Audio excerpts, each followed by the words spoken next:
Halo teman-teman, kenalin aku Radipan yang bakal nemenin kalian di podcast hari ini yang mengenai SDGs Quality Education Penggantian Kurikulum. Nah, teman-teman, walaupun kayak obrolan ini terasa berat, kita di sini santai-santai aja kok, gak usah terlalu formal-formal amat.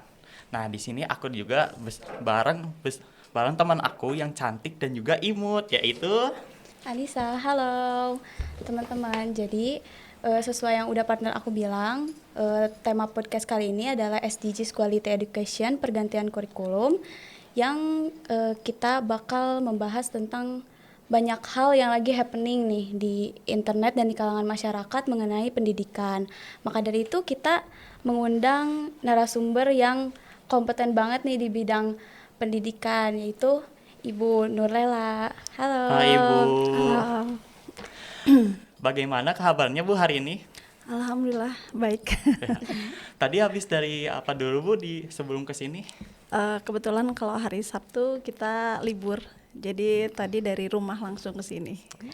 Terima kasih banget loh Bu udah ngeluangin waktu di hari Sabtu yang harusnya buat quality time sama keluarga tapi Nggak apa-apa. mau menyempatkan datang ke podcast ini. Ya nggak apa-apa. Jadi hari ini tuh kita tuh mau membahas tentang pergantian kurikulum. Kalau boleh tahu Ibu udah ngajar berapa lama nih di Di SMA? sekolah. Iya, Oke. sekolah. Alhamdulillah saya sudah mengajar kurang lebih 25 tahun dan dari dua sekolah. Yang pertama adalah sekolah swasta, salah satunya di Kota Bandung, dan yang terakhir baru mau 2 tahun itu dipindahkan ke sekolah negeri. Berarti masih baru ya di negeri. Iya, baru mau Terbilang 2 tahun. Tapi kalau di swasta saya sudah hampir 24-25 tahun lah. Lama. Cukup lama juga ya Ibu ya. Ya, lebih lama di swasta. Kalau dari sistem pengajarannya itu Ibu kalau di swasta dan di negeri Ibu ngerasa ada perbedaan gak sih? Kalau perbedaan memang sangat jauh berbeda. Mulai dari sarana prasarananya itu memang kita jauh berbeda. Namun secara kurikulum, secara profesional, secara pribadi itu sama saja. Karena ketika kita mengajar pada murid-murid kita di swasta ataupun negeri pun sama-sama aja. Nah Ibu, mungkin kan dari tadi aku riset tadi tuh bahwasannya sekarang tuh SD sampai SMA itu mulai ada yang namanya fase-fase tuh Bu. Nah kita kan belum tahu nih Bu fase-fase tuh seperti apa. Nah dari Ibu tuh pendapat Ibu tuh gimana sih kalau tentang fase itu? Oke, jadi kurikulum sekarang tuh ada dibagi beberapa fase. Kalau dulu tuh kan ada PAUD, TK, SD, SMP, SMA. Ya. Nah, sekarang itu tidak seperti itu, tapi bentuknya fase. Fase itu mulai dari A sampai F. C itu mulai dari SD. D itu SMP. SMP kelas 7, 8, 9 itu fase D. Fase E itu kelas 10 dan fase F itu kelas 11 sampai 12. Itu saja sih.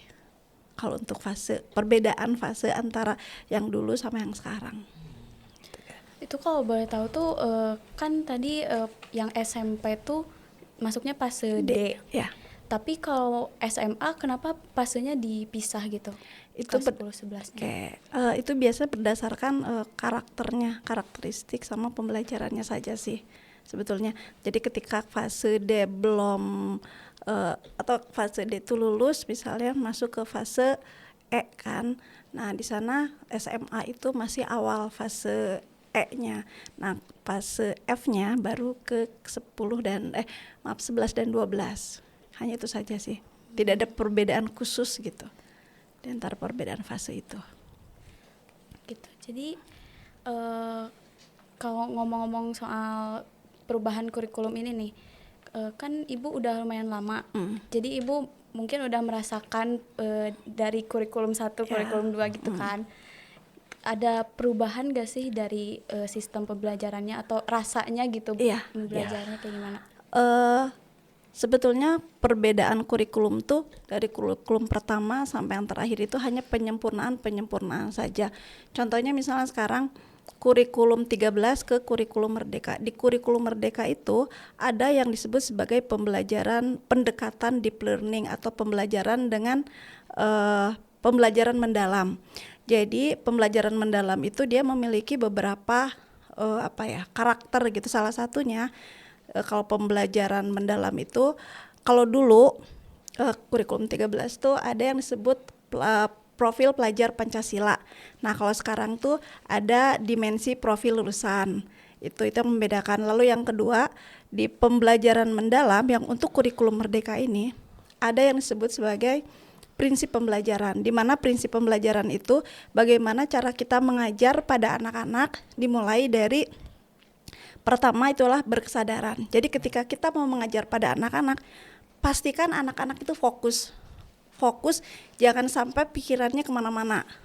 Jadi ketika mereka masuk ke dalam kelas, guru itu atau pendidik, sekarang bahasanya pendidik bukan guru ya, guru itu bagaimana memfokuskan ke murid-muridnya biar mereka sadar bahwa mereka hari ini harus belajar.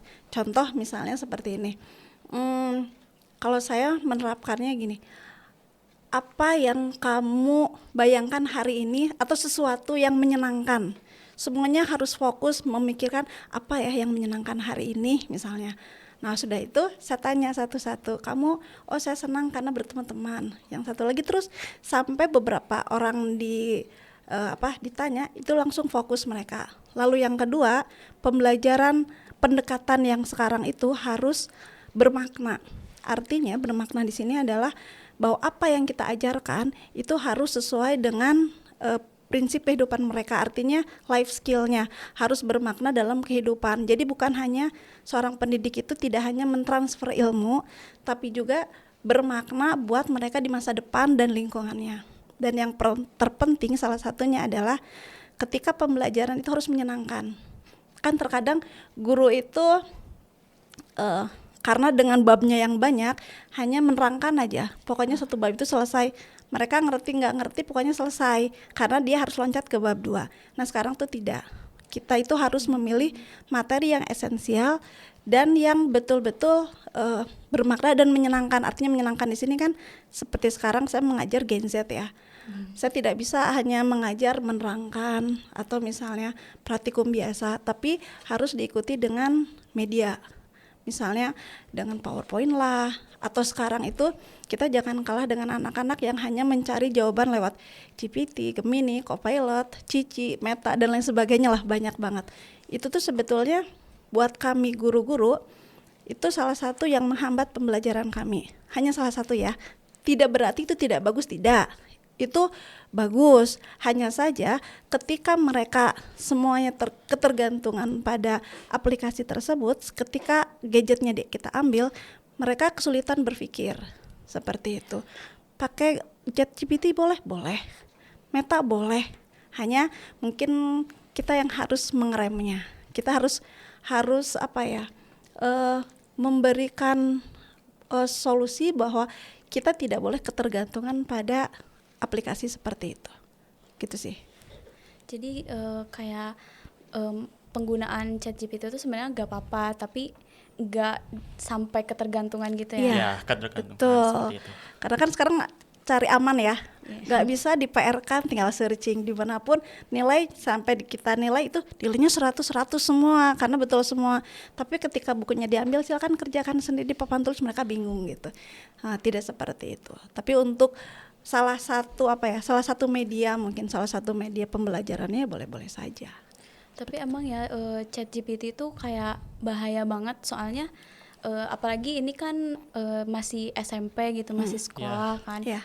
Takutnya kayak ke bawah sampai nanti kuliahan gitu-gitu kan, apalagi kuliahan kan harus banget original gitu. Original banget gitu, tugasnya Bu. itu tuh. Betul. Itu saya sangat setuju banget. Makanya kami tuh berusaha membuat soal itu bukan soal yang jawabannya pasti. Jadi makanya kenapa saya bilang di sini bermakna tuh benar-benar soal yang keluar dari pemikiran dia. Makanya kurikulum sekarang tuh salah satunya menitik beratkan pada penalaran kritis, kreativitas, dan karakter. Itu yang pasti. Karakter sekarang itu sangat-sangat diperlukan oleh anak-anak, apalagi anak-anak SMP sama SMA. Seperti itu. Dari yang udah Ibu jelasin, aku sih nangkepnya kayak kita tuh sekarang tuh pembelajarannya tuh yang kurikulum merdeka ini Nah. tuh lebih ke karakternya, Iya, ke orang-orangnya Karakter. itu. Betul, Bukan cuma dari kayak waktu zaman aku sekolah kan apa-apa tuh kayak misalnya guru tuh ngasih ulangan. Iya. Pasti jawabannya tuh udah ada di buku kan. Ada di Ya, buku ya. dan Sedangkan kita sekarang harus tuh- cari di Ya, buku. betul. Sedangkan sekarang tuh kayak kita harus berpikir kritis dulu gimana pendapat dari kitanya, terus gimana faktanya gitu. Betul. Makanya kita membuat soal tuh tidak hanya textbook gitu. Kita benar-benar membuat soal tuh makanya ada soal yang disebut soal pendekatan pembelajaran mendalam. Jadi benar-benar pengetahuan anak-anak tuh digali gitu. Digali sekemampuan mereka gitu. Jadi jangan sampai bentar-bentar nyontek, bentar-bentar lihat ChatGPT gitu. Tidak seperti itu. Yang pembelajaran sekarang itu. Oke Ibu, mungkin sekarang tuh yang lagi marak-maraknya ya Bu ya. Bahwasannya tuh anak-anak tuh masih ada yang masih belum bisa baca hitung dan juga ada juga anak-anak juga belum bisa ngebedakan bahwasannya hitungan perkalian dan juga Ya, betul, pembagian seperti itu. Nah, menurut Ibu tuh bagaimana sih Bu supaya anak-anak itu bisa memahami Bu cara perhitungannya seperti itu Bu? Iya, baik. Memang sekarang itu saya juga kaget ketika ada salah satu kasus, salah satunya di Bali ya, di Buleleng, di Serang kalau nggak salah. Itu banyak anak SMP yang belum bisa dengan sempurna itu membaca dan menghitung dasar gitu. Itu kan seharusnya mereka dapatkan itu dari SD ya, Iya. dari SD. Nah itu merupakan salah satu kasus yang sekarang lagi didalami oleh DPR Komisi 10 kalau tidak salah. Ya. Nah, bagaimana caranya? Salah satunya, kenapa anak-anak sekarang itu rendah sekali yang namanya literasi sama numerasi. Literasinya dalam hal membaca, sedangkan numerasinya dalam hal perhitungan. Jadi salah satunya kami sebagai guru SMP, alhamdulillah sih kalau di kota kayaknya enggak ya. Mungkin kalaupun ada mungkin 1-2. Nah, salah satunya adalah setiap kali pembelajaran anak-anak tuh wajib literasi, membaca. Kita akan tahu karena selama ini kadang-kadang mereka itu membacanya sangat rendah, literasinya sangat rendah. Karena ya itu tadi perlu apa-apa tinggal searching. Nah, saya menerapkan ketika masuk kelas itu kita harus minimal 10-15 bab literasi dulu. Nah, untuk mengetahui apakah ada anak yang belum bisa membaca dan tidak, kalau misalnya ada kasus seperti itu, mau tidak mau, ya kita harus mendampingi anak tersebut. Tidak bisa kita membiarkan anak bisa misalnya belum bisa baca tapi lolos gitu. Ya. Walaupun pada kenyataannya ada yang seperti itu ya. Ya. Itu ada beberapa kasus mungkin. Tapi kita juga harus tahu bahwa di sekolah itu kita kan sekolah itu tidak semua siswa itu, maaf ya, kategori normal. Misalnya ada beberapa kategori yang anak berkebutuhan khusus. Ya. Nah itu kita juga harus tahu, karena anak berkebutuhan khusus juga kita tidak bisa samakan dengan anak-anak yang lain. Itu juga memerlukan penanganan yang khusus gitu anak-anak tersebut. Mungkin Ibu ya kalau bisa disebut tuh kan kayak anak-anak tuh mungkin sekarang tuh gampang ngelawan gitu Bu ke guru tuh. Mungkin kayak apa-apa teh kayak guru tuh takut gitu Bu atau kayak memarahinya Ya, kayak gitu. ya. Takutnya mereka tuh kayak melaporkan ke orang tuanya Bu. Komnas ya, KPA. Ya, gini sih. Nah itu juga salah satu maaf ya, mungkin saya bilang salah satu efek dari medsos. Karena salah satu ketika kita ketergantungan, anak kecil lah, jangan jauh-jauh lah ya. Ya. Ya. Anak kecil ketika dia sudah pegang handphone, dia apapun yang dia lihat itu kebanyakan kan game ya, apa itu Roblox lah atau apalah. Sekarang itu banyak banget aplikasi yang sebetulnya bukan untuk usianya. Nah itu ketika mereka sudah ketergantungan, kita ambil mereka tantrum dan itu ke bawah sampai sekolah. Nah kita, kalau saya pribadi, selama saya tidak melanggar prinsip kependidikan, selama itu untuk mendisiplinkan anak, saya tidak takut gitu. Walaupun sekarang banyak ya.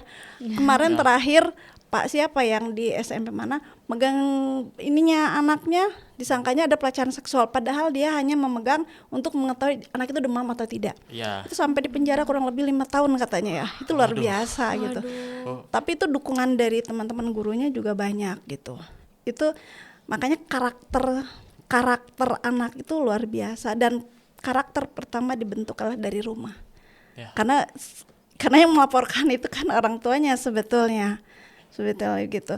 Jadi makanya kenapa kurikulum Merdeka ini menekankan pada karakter, ya karena itu salah satunya, dengan melawannya dan lain sebagainya, luar biasa lah, dari segi psikologisnya, dari temperamennya, dari banyak hal yang membuat anak-anak tuh tidak fight seperti anak-anak zaman dulu mungkin ya.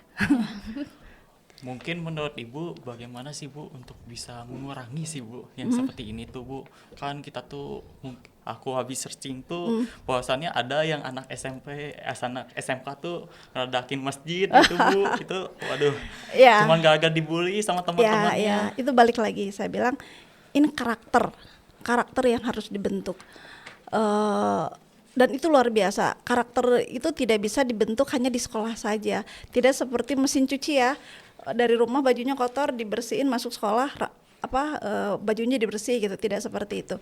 Pertama kali karakter dibentuk adalah dari rumah. Itu yang pertama. Yang kedua, ketika di sekolah anak-anak diajarkan untuk berkomunikasi efektif, berani berbicara. Anak-anak yang kan salah satunya yang meledakan itu yang dibully ya. Ya. Nah, kebanyakan anak-anak yang dibully itu dia tidak bisa mengungkapkan perasaannya. Nah, kita itu di sekolah bagaimana cara melindungi anak tersebut?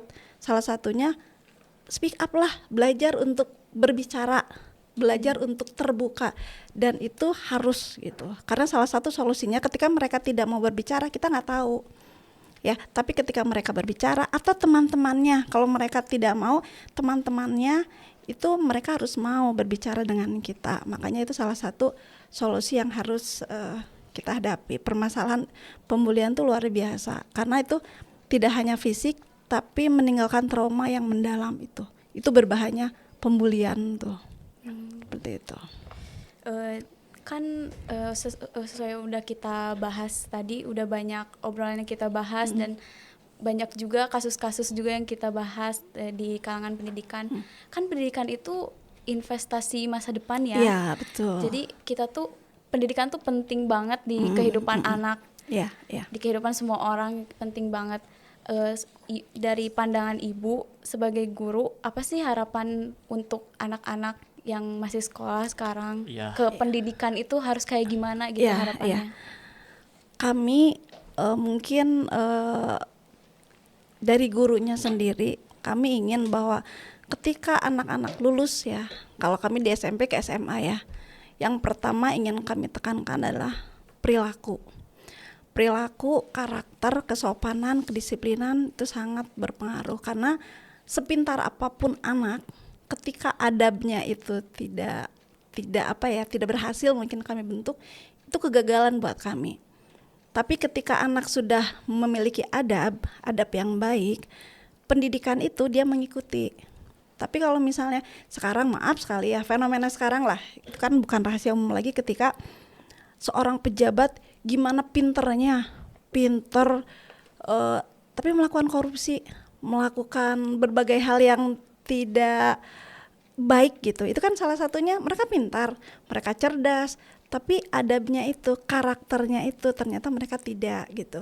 Jadi harapan saya sih ketika melihat anak-anak lulus dari sekolah yang kami bina, kami ingin mendapatkan anak-anak yang berkarakter kuat dan baik.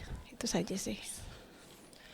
Mungkin ya dari kita juga ya punya harapan yang baik gitu untuk anak-anak yang sekarang tuh bisa jadi anak-anak yang bisa membanggakan gitu Bu, betul. untuk masa depan nanti, dan juga mungkin bisa disebut bisa lebih baik daripada angkatan kita.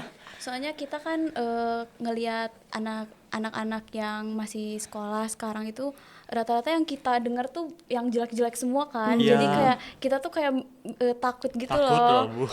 Takut gimana gitu pendidikan sekarang tuh gitu. Jadi sebenarnya tuh kelakuan kayak gitu tuh bukan salah pendidikannya ya, Ya. tapi emang karakternya aja Karakter mungkin anak-anaknya. anak-anaknya, Iya. lingkungannya gitu. Iya, jangan takut. Kalau misalnya kita takut mah tuh gimana? Intinya gini, kita harus selalu berpikir positif bahwa kita bisa.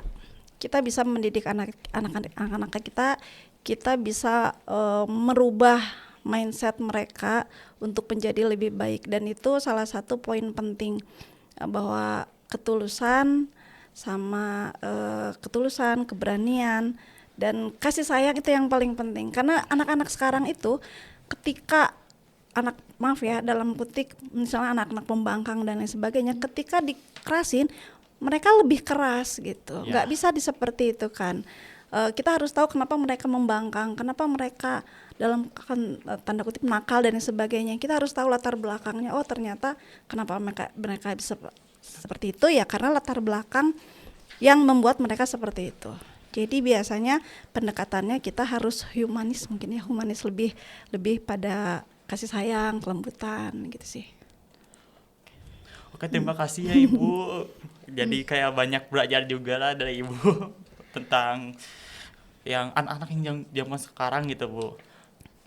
Mungkin dari kita mah ya semoga lah bisa jadi lebih baik lagi lah ke depannya. Insya Allah masih banyak kok anak-anak yang baik, yang berkualitas, yang berkarakter baik, masih banyak. Hanya mungkin yang munculnya yang negatifnya, tapi tidak kok. Lebih banyak yang baiknya. Lebih banyak yang baik ya. Ya, sekian dari kami ya Ibu ya. Terima kasih udah mau menyempatin waktu untuk ngobrol sama kita di sini, dan kayak mungkin banyak ngambil waktu Ibu di sini, Bu. Tidak apa-apa, saya senang bisa bergabung di sini karena mudah-mudahan apa yang saya sampaikan walaupun hanya sebentar itu ada manfaatnya. Seperti itu sih. Kasih. Ya. Nah, Ibu, terima kasih udah meluangkan waktunya buat membahas tentang pendidikan selama ini, mana hari ini tuh hari Sabtu yang Ibu harusnya libur, tapi Ibu udah menyempatkan hadir ke sini. Dan makasih juga teman-teman yang udah menonton podcast kami hari ini. Semoga ini bisa jadi manfaat untuk kalian ke depannya. Sekian dari kami. Dadah. Dadah.